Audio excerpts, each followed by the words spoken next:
In late 1867, the vast and rugged land of Alaska, then known as Russian America, was transferred from the Russian Empire to the United States of America. The deal was finalized for a princely sum of $7.2 million.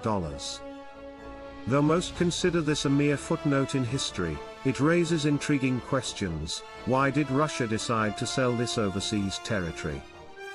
And why did it choose the United States over other potential buyers like Britain? The primary reason for the sale of Alaska stemmed from Russia's defeat in the Crimean War.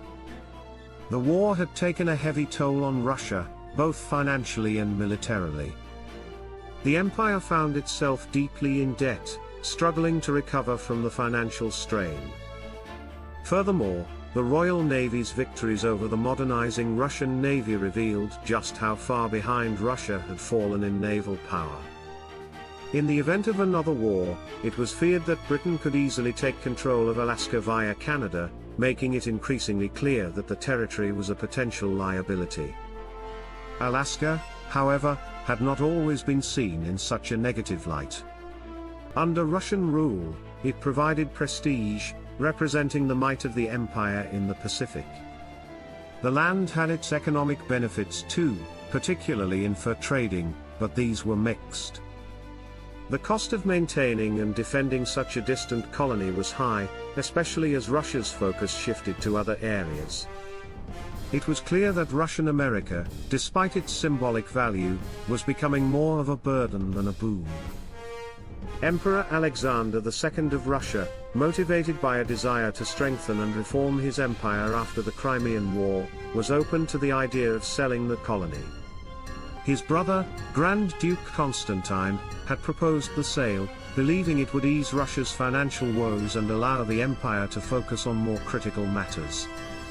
But the next question was, to whom would Russia sell? Britain, with its massive North American territories, seemed like a natural buyer. After all, Britain had long enjoyed the rights to navigate the waters of Russian America, and trade with the colony. However, the relationship between Russia and Britain was far from friendly.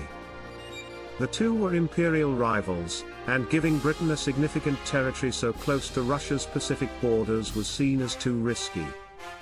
Additionally, Britain wasn't interested in acquiring the land. It already had control over Canada, and sufficient access to the Pacific. The United States, still recovering from its civil war, was the next obvious candidate. Russia had actually approached the US about buying Alaska in the early 1860s, but the turmoil of the Civil War had delayed any serious negotiations. After the war ended, with the nation focusing on reconstruction, the purchase of Alaska became an attractive option for the United States. It would be a useful distraction and a way to improve relations with Russia, which would be beneficial in the context of international diplomacy. The sale was formally agreed upon in March 1867.